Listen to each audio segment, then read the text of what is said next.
और अब बात उत्तर प्रदेश में अखिलेश वर्सेस केशव प्रसाद मौर्य की जुबानी जंग की।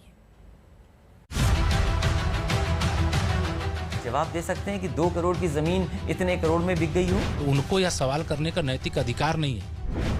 ये भ्रष्टाचार के आरोप लगे हैं उन पर, तब तक सभी ट्रस्ट के मेंबरों को इस्तीफा दे देना चाहिए। अयोध्या में निहत्थे राम भक्तों पर गोली क्यों चलाई?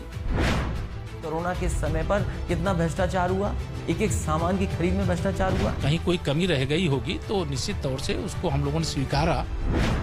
उत्तर प्रदेश की जनता ने मन बनाया हुआ है कि इन भारतीय जनता पार्टी के लोगों को सबक सिखाएंगे। जैसे 14 का स्वप्न था, 17 का था, 19 का था, वैसा ही स्वप्न इनका मुंगेरी लाल का 2022 का। छोटे दलों से गठबंधन करके चुनाव लड़ेंगे। जो हमारे गठबंधन के साथी हैं उनके साथ हम लोगों ने पहले जीता है, इस समय भी जीतेंगे।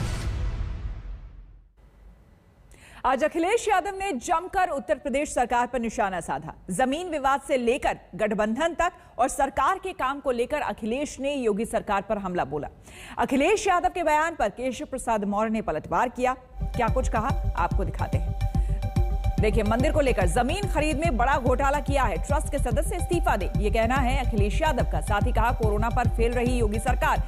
केशव प्रसाद मौर्य ने कहा कोरोना काल में सेवा ही बेहतरीन रही है, कुछ भी कर ले हारेंगे ही, भला कौन यूपी में अपराध और गुंडागर्दी चाहेगा। तो लगातार आपको हम दिखा रहे हैं कि अखिलेश यादव ने क्या कुछ कहा और उसका जवाब किस तरह से केशव प्रसाद मौर्य ने दिया। बीजेपी में डर है, ये कह रहे हैं अखिलेश यादव। जमीन खरीद में बड़ा घोटाला हुआ है, ट्रस्ट के सदस्य इस्तीफा दें। कोई घोटाला नहीं हुआ है, अखिलेश ये बताएं। ये साफ तौर पर केशव प्रसाद मौर्य ने कहा कोरोना काल में सेवा की बेहतरीन कोशिश की गई है, कोई कमी रही होगी तो अलग बात है। सुप्रीम कोर्ट के फैसले के बाद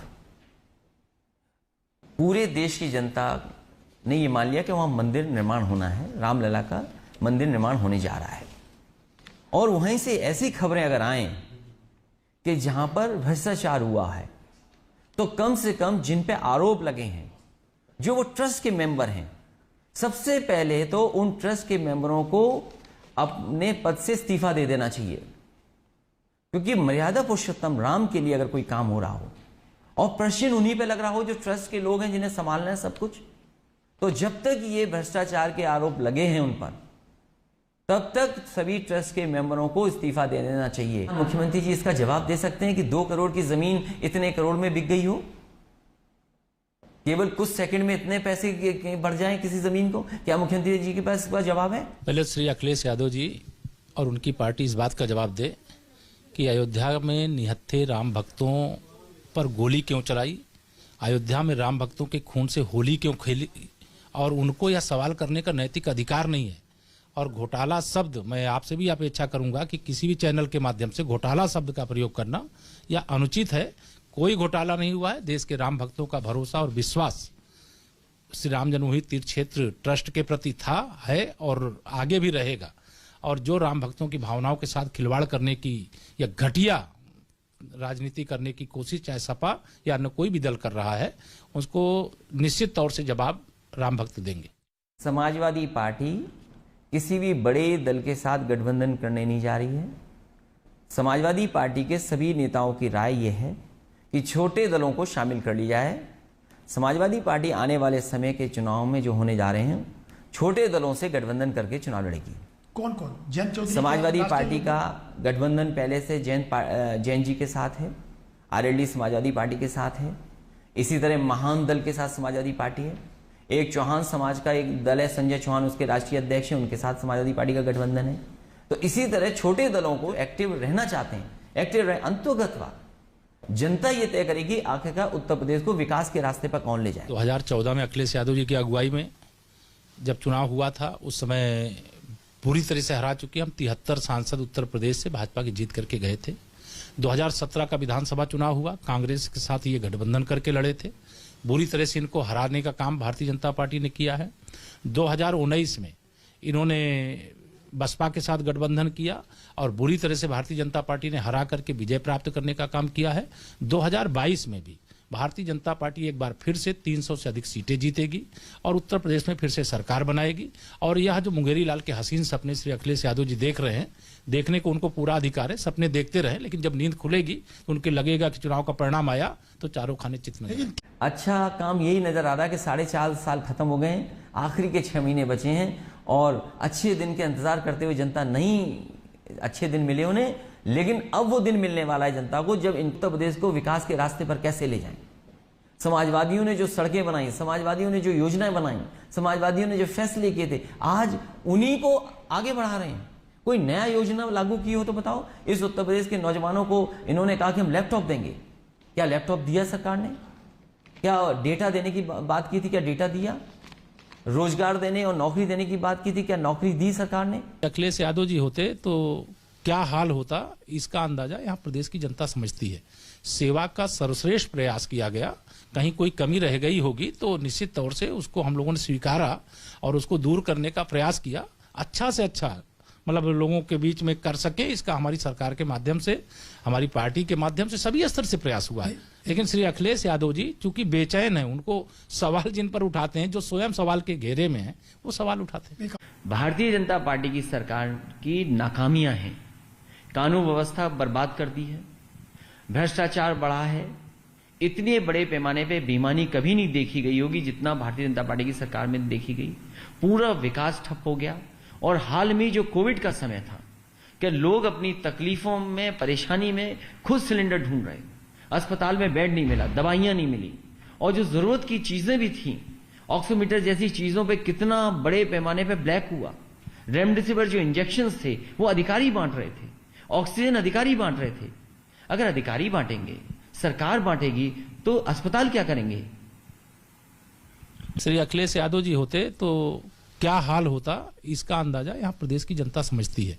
सेवा का सर्वश्रेष्ठ प्रयास किया गया, कहीं कोई कमी रह गई होगी तो निश्चित तौर से उसको हम लोगों ने स्वीकारा और उसको दूर करने का प्रयास किया। अच्छा से अच्छा मतलब लोगों के बीच में कर सके, इसका हमारी सरकार के माध्यम से, हमारी पार्टी के माध्यम से सभी स्तर से प्रयास हुआ। अखबारों में मैं पढ़ रहा हूं कि सुनने में आ रहा है कि उनको प्रचार करने नहीं दिया जाएगा। किनको? प्रधानमंत्री जी को कहा है कि उनके नाम से चुनाव नहीं लड़े जाएंगे। अखबारों में पढ़ने को मौका मिल रहा है। तो किसके नाम से लड़ा जाएगा? लेकिन जहां तक उत्तर प्रदेश का चुनाव है, उत्तर प्रदेश ने हमारे बाबा मुख्यमंत्री जी को देखा है और बाबा मुख्यमंत्री जी ने केवल समय काटा है। उत्तर प्रदेश में 4.5 साल केवल समय काटा है। आखिरकार कौन सा बड़ा काम किया है? मोदी जी को मुख्यमंत्री नहीं बनना है, मोदी जी देश के प्रधानमंत्री हैं, तो मोदी जी तो पूरे देश के नेता हैं। जब भी कहीं चुनाव होता है, माननीय प्रधानमंत्री श्री नरेंद्र मोदी जी की जो लोकप्रियता है, उस लोकप्रियता के दृष्टि से पार्टी अलग अलग प्रदेशों में उनके प्रचार की दृष्टि से कार्यक्रम करती है, उसका लाभ पार्टी को मिलता है। एक बार फिर मोदी के नाम से यूपी में बीजेपी उतरेगी। भारतीय जनता पार्टी का इस समय पूरा जो एक सामूहिक बहुत बड़ा बल है, उस बल के सहारे उतरेंगे और माननीय हमारा जो राष्ट्रीय नेतृत्व निर्देश देगा उसके हिसाब से काम करेंगे। तो आपको हम बता दें कि साफ तौर पर उन्होंने कहा है कि इस बार के चुनाव में वो किसी भी गठबंधन से साफ तौर पर अखिलेश यादव ने इनकार किया है और साफ तौर पर यह कहा है कि जितने भी छोटी पार्टियां हैं उनके साथ उनका गठबंधन होगा और जो पुरानी पार्टियां जो पहले से समाजवादी पार्टी के साथ रही हैं उनके साथ उनका गठबंधन होगा। जो गठबंधन की पहले से पार्टियां हैं या फिर और कोई भी पार्टी, जो कोई भी छोटी पार्टी है जो उनसे संपर्क करना चाहता है, उनके लिए दरवाजे खुले हैं। आपको हम बता दें, उत्तर प्रदेश के डिप्टी सीएम केशव प्रसाद मौर्य ने 2022 के चुनाव पर बड़ी बात कही है। 2022 के चुनाव में किसका चेहरा होगा, जब ये सवाल उनसे पूछा गया तो उन्होंने सीधे तौर पर कोई भी जवाब हालांकि नहीं दिया, लेकिन सब कुछ केंद्र नेतृत्व पर उन्होंने छोड़ दिया। उन्होंने कहा, हमारा नेतृत्व सब कुछ तय करता है, ये केशव प्रसाद मौर्य ने कहा।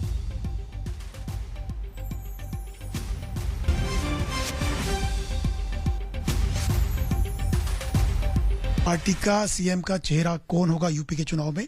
उधर अखिलेश हैं, उधर मायावती हैं, आपका कौन होगा? योगी जी स्वाभाविक नेचुरल फेस है या कोई ऊपर से आएगा? देखिए, भारतीय जनता पार्टी का मैंने बताया कि एक नेतृत्व है और जो मेरा जिस सवाल का जवाब मेरे, वो अभी मुख्यमंत्री है, मैं उप मुख्यमंत्री हूं, तो इस सवाल का जवाब तो राष्ट्रीय नेतृत्व देता है। यह सवाल का जवाब उप मुख्यमंत्री और मुख्यमंत्री के बारे में नहीं देता। लेकिन वो नेचुरल फेस नहीं होंगे पार्टी का।